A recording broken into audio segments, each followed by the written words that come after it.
Namaskar. The 8th point of the 16 points is called Upavasa. Upavasa literally means to remain near God. Upa is near and Vasa is God, cosmic consciousness. On the physical level, Upavasa means fasting, to abstain from food and water. And on the spiritual level, it is our spiritual holiday. We abstain as much as we can from the mundane activities and engage our minds in the spiritual activities, such as singing of the mantra, singing of the spiritual songs, meditating, reading spiritual literature, and remaining in the company of other spiritual people. That is the purpose of Upavasa. Time to time we need this kind of holiday, because the mind needs to be like restarted, rebooted. Otherwise the mind slowly accumulates a different type of heaviness. The body accumulates the toxins and the mind also accumulate the toxins. So the ancient yogis, they developed this practice to regularly detoxify themselves, to detox their bodies, to detox their minds. This Upavasa is done at the days of so-called Ekadashi. Ekadashi means 11th day. After the new moon, if you count 1, 2, 3, 4, 5, 6, 7, 8, 9, 10, 11. By the way, I look at the moon now, the moon already risen, and it is half in size. When it is half, it means day after tomorrow is the Ekadashi. 11th day after the new moon and 11th day after the full moons. You can use the calendar or you can also just look at the sky. Actually now it is not even half, it is a little more than a half. So we are going to fast tomorrow. Tomorrow we are going to have that holiday. Our body machine needs a break time to time. Otherwise, it's when we digest the food, when we exercise, when we live, when we move, when we talk, when we experience different emotions, the body accumulates toxins. And due to those toxins, we start to feel tired, we start to feel also emotionally down, and we need to detoxify our bodies. So at the 11th day, you don't eat, you don't drink, if your health permits. If the health is very good, then you can fast without food and water. And the health will become even better. Actually, I started to fast when my friend has advised me. I was very sick, I caught cold, and those days, if I would become sick, I would be sick for 1 week almost. 1 week or even 10 days, 2 weeks. So I was with a fever and with the runny nose and like this. So he said, "Hey, you are sick today, and 3 days ago you were also sick. What is it with you?" I said, "Yeah, because I'm sick for 10 days." He said, "Why don't you fast?" And at that moment, his proposal was very illogical to me. I thought, how I will fast? I don't have any energy. Even now, even today, I don't have any energy. But if I will not eat, then I will become very weak. And in that state of weakness, this sickness will take me to the another world. I will die. Say, no. You try. Don't eat, don't drink. And then some, adventurous part of me said, okay, let's do it. So I fasted. And to my disbelief and amazement, next day after fasting, I became totally fine. All the sickness is gone. So I was very impressed. Actually, the body was full of toxins. The body needed rest. The body needed cleansing. And that's why I could not get rid of my sickness. Many people today, they are living for 40 years, for 50 years, for 60 years, and the body is running without a single break. if you are doing every day the work, slowly you will get tired. So our body, our digestive system has never got any rest in a lifetime. So that's why sometimes the body takes the holiday by becoming sick. And when we are sick, we don't feel like eating, we are lying down, and the body is slowly renovating itself and restoring itself. So if we actually do it methodically and regularly, then body doesn't have to get sick at all in most cases. There are of course several diseases that happens not due to the toxins but some other reasons, but most of the cases, majority of the disease is due to the toxicity of the body. The toxins we receive are either from the food or from poor system of elimination. We don't go toilet properly, we don't sweat properly, we don't drink enough water, or from the internal, from the hormonal system when we experience negative emotions. If we get angry, if we get jealous, if we get angry, jealous, greedy, whatever, stressful, those emotions, they create hormones which becomes like a poisons to our body. So the fasting will remove both the physical toxins, and as a result the mental toxins will also be removed. So it is very good practice actually on the physical level. I travel a lot and I give many lectures, and sometimes I get very exhausted and sometimes I lose inspiration due to this dense activity. But one thing I noticed, that when I become completely exhausted and then the fasting day comes, I will fast, and next morning I will wake up and I feel just completely fresh, and I'm able to do again the same thing over and over again. It's just like after you're coming out of, after the holidays, after the leave, you have been somewhere in the beach and the sea, enjoying nicely the sun and tanning, and now you come to your work and you are full of energy, you can do everything and anything. So similar feeling you get after just a day of dry fast. So I recommend everybody. And on the spiritual, so on the physical level, it will detoxify the body. That's why you will get healthier. The digestive system will get rest, and after that rest, it will work much better. The intestines will be cleansed, and that's why even the color of the skin will change immediately. There is like for example, there is in medical procedures, there is this hydrocolonal therapy. Basically, they put some enema, a big, large enema, and they pump the water in and out, so the intestines become completely clean. And after that procedure, people they cannot believe, they feel so fresh and they feel so much rejuvenated, they feel so much younger. And this similar procedure is done after fasting. I will explain later. So on the physical level, it is very, very, very good for health.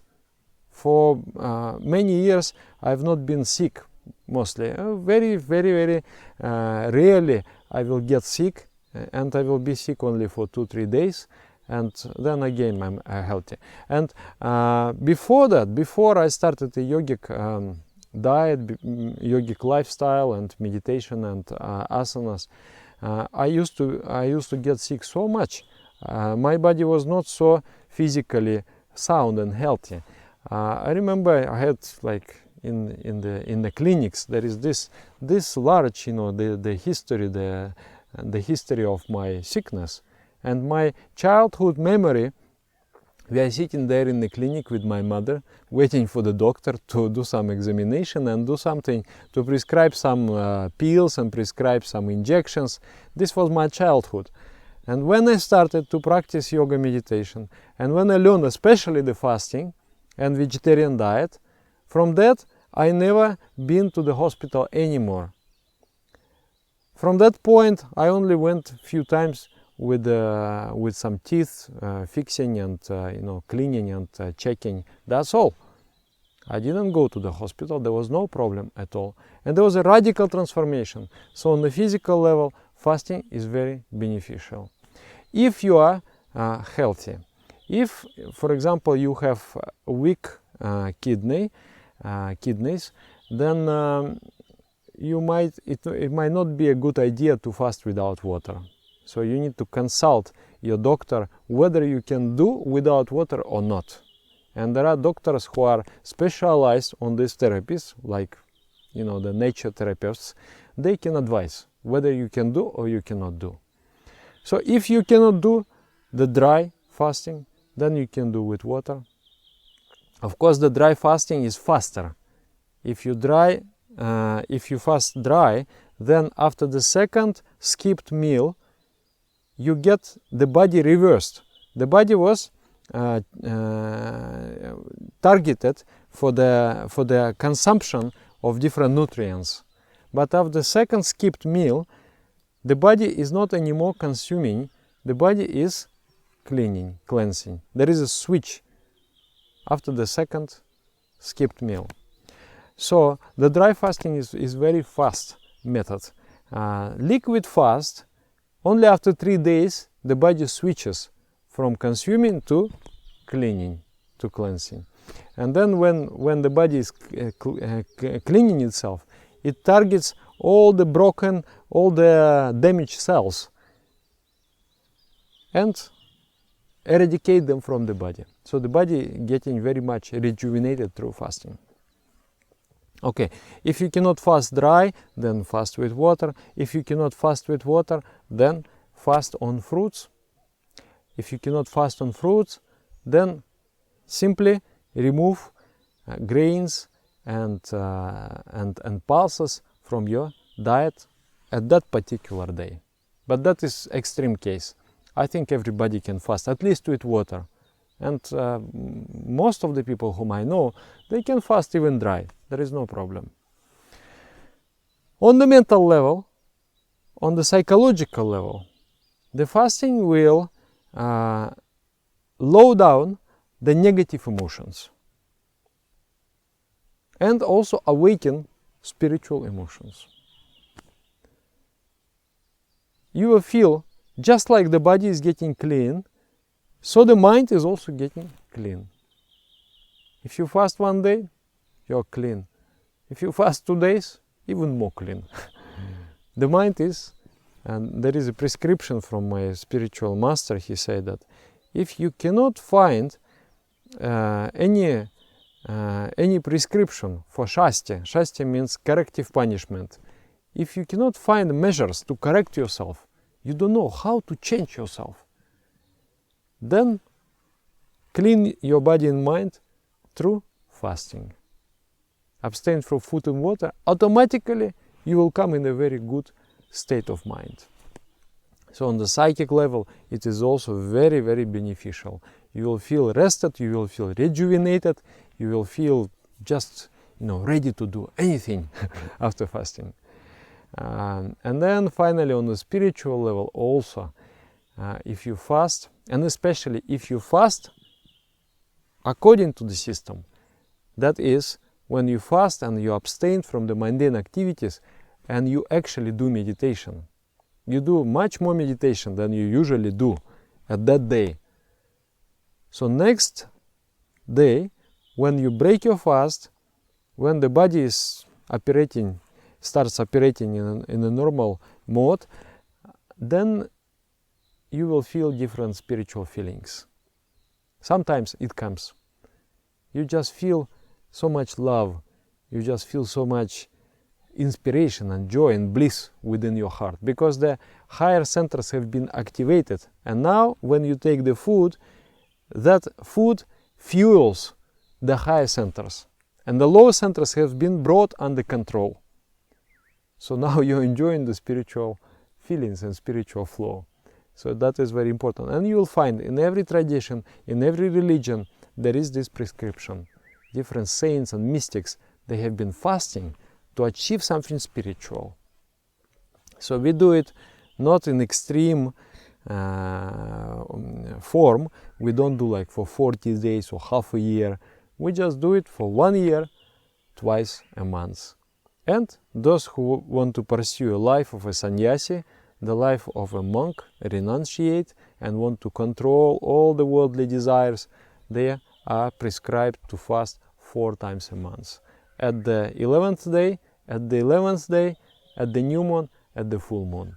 These are the 4 times. And regular practitioners 2 times, at the 11th day, at the 11th day. So how to do?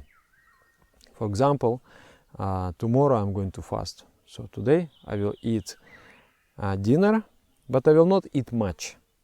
Sometimes we have this idea, oh, tomorrow I will fast, so let me eat nicely. Let me eat as much as I can. If you do that, next day will be very, very heavy for you, because the body will have difficult times to detoxify itself. But if you take a very light dinner today, even though you feel, oh, it psychologically is a bit difficult, tomorrow I'm not going to eat. It's, you know, is a very like a basic instinct to get the food. So if I know that tomorrow I'm not going to eat, I'm not going to drink, so today I have a pressure, I want to eat more. But I have to control myself, and I will not eat much. I will just eat a very light meal. I can eat soup, I can drink some milk, I can whatever is light for you, you take that. Some vegetables, and then I will sleep. Tomorrow morning, if I feel very thirsty, before sunrise, I can take some water. And after sunrise, I am not taking water, I am not eating anything until the next sunrise. Okay, the whole day not eating, not drinking, again sleeping, and waking up next morning, ready to break my fast. Then how to break? The toxins has been taken out of every portion of the body and stored where? They have all been brought to the intestines, to the large intestine. And now I need to wash my intestines. I need to flush them. So I do it with the lemon water. 1 liter of water, about 1 lemon. You juice 1 lemon into that water. Take the juice of 1 lemon and squeeze it to the water. And then about 1 tablespoon of salt. The more the salt, the better it is. Salt should not be refined. It should be as raw as possible. Sea salt is also okay. Or like pink Himalayan salt is also very good. So you make this solution. It's also very personal. Some people need more salt. Some people need less salt. If you put more salt, there is a higher probability that the solution will work. If you put less salt, there is a high probability that the water is going to be absorbed by the body. But if you put too much salt, you may get headache, and you may get also nauseous feeling. The nausea will be there. So you need to regulate the amount of salt and also amount of water. Like I have a larger body and I need at least 1 liter of water. But some people, they manage just with a half a liter. That's okay. So I take that water and my stomach will not recognize it as a food. It will say, oh, what is this? And the valve will be opened and all the water will be flushed to the intestines. And water will go, and then it will come out of the body. You will feel pressure, you will go to the toilet, and it will come out with the pressure. So with that water, all the impurities, all the toxins will also come out and be cleansed. There is a special practice in Hatha Yoga. It is called Shanka Prakshalana. You can also do that. Shanka Prakshalana is drinking salty water and then doing certain set of exercises. Those exercises open different valves and push the water through. I personally never felt any need in those exercises because my body just, I drink and after 15 minutes the water is out. But that is also habit. I think first time I drank, maybe it took 1.5 hours or even 2 hours for the water to pass through. But then as I fasted and my intestine became cleaner and cleaner, the process became very, very easy. Actually, I went to in India to some nature therapists and I did this hydrocolonal therapy, and the doctor was doing it and he said, "Sir, you're completely clean, there is nothing there." I thought, because I was curious, this practice of fasting that I'm doing, is it taking proper care of my intestines, of my digestive system, or I have to do something extra? And he told, "No, sir, you're completely clean, there is nothing there." So that was very good. I was inspired with that. So it is a very, very special practice. You will just do it, and after that you will just feel the life is so different, the life is so bright, and just everything, the colors are brighter, the tastes are brighter, the smells are sharper, everything just becomes so beautiful. And also at the spiritual level, at the psychic level and the spiritual level, you get the rejuvenation, you get the inspiration. So this practice, I would say it is really a must for a serious spiritual practitioner. Otherwise, that time will still somehow be taken from us by tiredness, by sickness. It is better I do it methodically. There is time for eating, there is time for consuming, and there is time for resting and cleansing. So that is about Upavasa, remaining near God. Fast, abstain from food and water, and at the same time engage your mind in spiritual ideation through the process of meditation and other processes. Thank you very much. Namaskar.